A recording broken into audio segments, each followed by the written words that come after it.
qofka mudarriga hadaad sheekhu ii duceeytira waa hagaag oo inaan ducada iska dalabno waa sunna oo nabi maxamed baaba sallallahu alayhi wasallam khayru khalqillaahi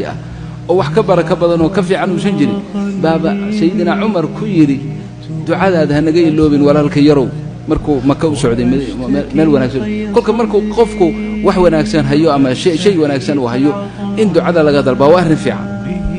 laakiin mid ha isku khaldan insaanka mudarriga ay isagu dhibtaysan ee walwal iyo walbahaar la galgalanaya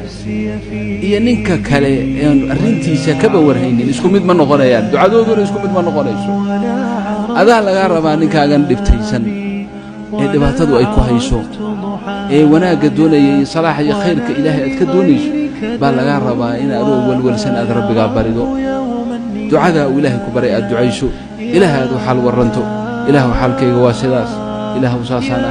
ilaahu waxa iga maqan ilaahu wuu ku jeclaan xaajadaadana wuu ku gudi wax